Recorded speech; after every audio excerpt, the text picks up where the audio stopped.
Hi, welcome to the Fresh Rebellion. I am Michelle-girasole, and a lot of people listen to my podcast and ask, why does she call it the Fresh Rebellion? Isn't fresh a good thing? Well, I'm not rebelling against fresh. I am leading the charge with fresh, pure, organic, and local food. I'm leading the charge to take back our good health from a culture that's not serving us very well, is it? We hear all of our family and all of our friends, we want them to be vibrant and healthy and live long, happy lives, and then they get sick and we feel like they're victims of cancer, victims of diabetes, of our kids have ADHD, people have heart conditions, and obesity is such a growing problem in this country. So that's all bad news, right? But I'm here to tell you the good news. We can do better. You know, the health situation in our country is not the best it could be. And being Americans, we want the best of everything, don't we? So, you know, during my career, I've worked in the healthcare industry and more recently as part of the food revolution. And I've worked in big business, but my biggest job so far is as a mom. I have 2 kids. My daughter Jessie's 15. My son Nicholas is 13. And before I had kids, I was blind to food quality. I had no idea what food could do to my body. I had no idea where food came from. You know, I knew there were farms and trucks and grocery stores, but I just thought that my food was 100% safe to eat. And it wasn't really a consideration that I was eating for optimal health. I was just eating to not be hungry anymore. You know, I was just glad I didn't have the allergies that everybody else talked about having. And I just ate whatever I wanted. But let me tell you something. It was the day I got pregnant and I got that book, What to Expect When You're Expecting. Has anyone read that book? You know, it was then that I started to realize that I was responsible for another person's creation. And I, being kind of a type A personality, I had to do the best I could at being pregnant. I wanted to be the best pregnant mom ever. No pressure, right? So I really started to learn what the body needed, what the baby needed, what foods were good, you know, not to eat fish because it could have this in it. And, you know, it was quite an education. I actually followed the diet plan to the letter and gained way more weight than I should have. I didn't really need to eat that much food. So, you know, everything is you have to find what works for you. I've learned so much about food in the last decade and a half, and I can't share it all in the next 15 minutes, but I'm going to do my best to talk about a topic that is a problem we didn't even know we had. Our grandmothers never even had this issue of organic food versus non-organic food, right? Every kind of food was organic back then. There were no non-organic foods 100 years ago. So we have a problem we don't even know we had, and I'm going to give you some ways to figure out what that's going to be. So today we're talking about exploring organic eating. I have talked to so many people who just don't see the point of spending $5 more for a pound of beef. Hamburg is Hamburg. And I'm not going to spend $12 when I can spend $7 or $2 more for organic apples. Their thought process is that, and maybe you feel the same way, if you're feeding a family, you're watching that grocery bill like a hawk. And because we have so many expenses we didn't have before, like iPhones and data lines and Netflix and Amazon Prime, those expenses, our household expenses are going up. And guess what? At the same time, food prices became pretty cheap because the ingredients that we use to make food are going down. They're cheaper ingredients. And so we found a place that we could trim the budget, and that was our grocery bill. And it's one of the biggest bills we have over a mortgage or a car payment. So we want to be efficient and on a budget and you know, stick to the budget. But the food that we're buying, that cheap food, those cheap ingredients foods, those are costing us in the health problems that we're seeing today that I was talking about, right? So we're getting sick and we're going to the hospital or we're going to the doctor and we're not feeling well and they're giving us prescriptions, and that is a copay, or the doctor visit is a copay. So our expenses really are going up because we're not eating for optimum health. So there is hope. We are going to look today at ways to maintain a healthy budget while eating organic and not blow your entire paycheck on good food. But before we do, I want to let you know about a superfood source that I have discovered flour that I just love. Number one, because it's affordable, but mainly because I can trust it. The food is organic and it comes from farms that are triple checked for contaminants. So it's safe. It's very safe. There's a power shake, which contains a variety of those vital green foods, all organic, like wheatgrass and spirulina and alfalfa leaf, and some not green things like carrot juice and chia seeds. All have amazing phytonutrients that your body needs. Every cell in your body needs this nutrition, and it's called the Purium Power Shake. And guess what? Good news, it doesn't taste like your front lawn. Right? If you hear all these things and you're like, oh, I can't juice. I'm not going to do the green shakes. Trust me, I am with you on that. If it tastes like my front lawn, I'm going to have one and done. I have one every day, and it's a refreshing appleberry flavor that I mix with almond milk or coconut milk or just water and ice.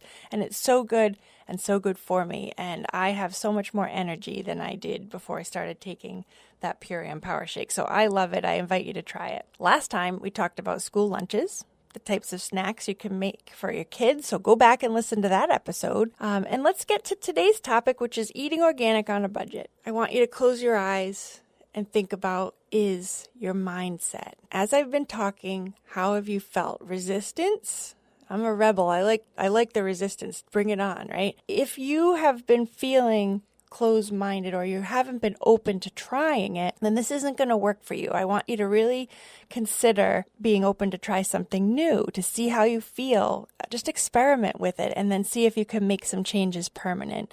And if you can't, hey, at least you tried. But if you are close to the mindset of never eating organic, then it's not going to work for you. If you need the energy, if you need to feel less sluggish, if you feel bloated at the end of the day, or you're tired, your body's not getting what it needs to operate and it's trying to tell you something. So really pay attention. After you eat tomorrow, how do you feel after you eat those things? And what is your body trying to tell you? Think about your car. If you're putting cheap gas in the tank and expecting high performance from your engine, you're going to have some disappointments there. It's not going to happen. Quality in, quality out. So the first thing is in deciding to go organic and making that commitment. And if your budget goes up, then find ways for the other budgets to go down. My kids are older and we all got cell phones and no one ever used the house phone. We canceled that and sometimes we make dinner in instead of eating out. So make up your mind and make adjustments in other ways. And then use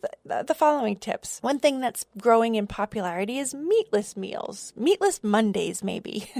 Because meat is one of the most expensive parts of our grocery budget. So if we can isolate that and just buy organic meat, which is a little bit more expensive, and grass-fed meat, which is even more expensive than that, but really good for the cow, really good for the earth, and really good for us because there's fewer antibiotics in it. It's just a better quality meat. So do we buy organic vegetables but buy cheap meat? Who does that? I used to do that. Think about it. Why bother buying the organic vegetables if the meat you're buying contains all the stuff you're trying to avoid with the vegetables? So you're either in or you're out on organic eating, but maybe you only eat meals, like eat your meat 3 times in the week.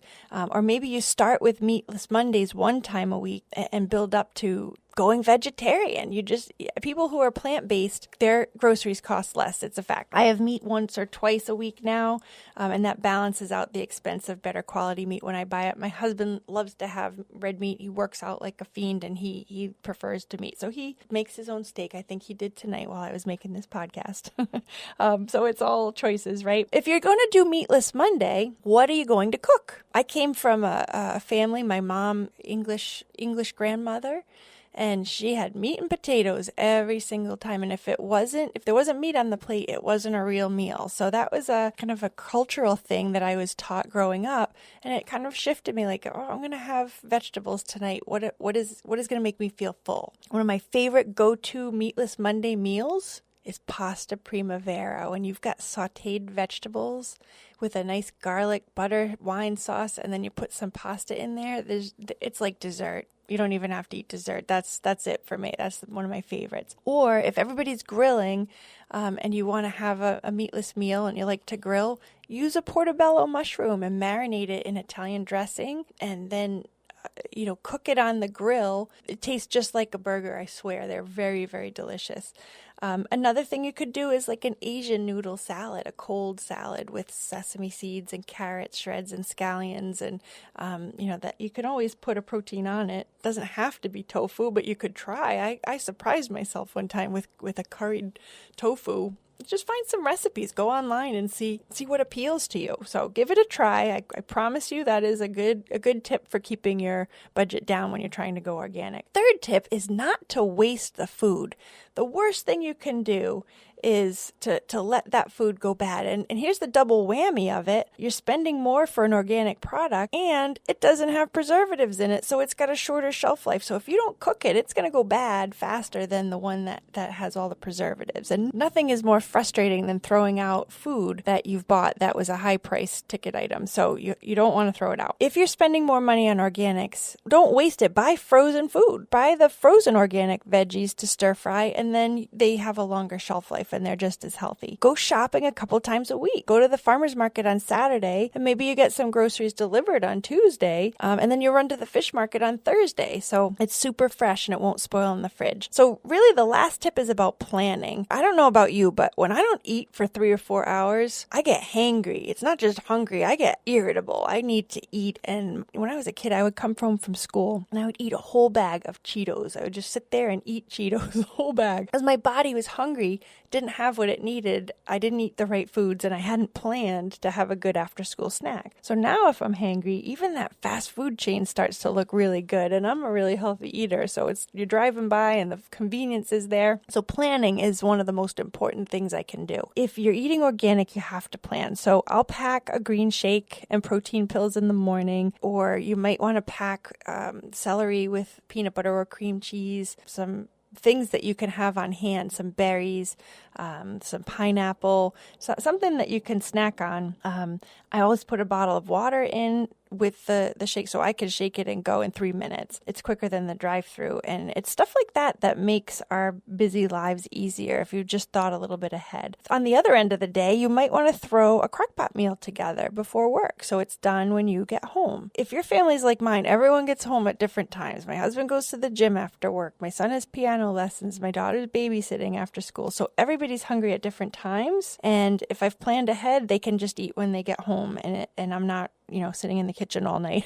One thing my friend Candy told me is that she plans the meals a month ahead, and then she looks for the savings, the sales. If she knows she's going to be cooking salmon, and she gets really good at planning, she'll buy the meat and freeze it for later in the month. So that is really a smart thing to do, and that adds to the savings that you can get so that you can spend a little more time on organic. Okay, so if we're focused on organic, I really love that we have options. And part of it is committing to it. And I want to tell you a quick story. The 40-day transformation that I went through was through a weekend at All That Matters called Eat, Pray, Do Yoga. And it was really the first time I had practiced conscious nutrition. And what does that mean? I loved the yoga studio, and they were offering this opportunity for a weekend overnight retreat.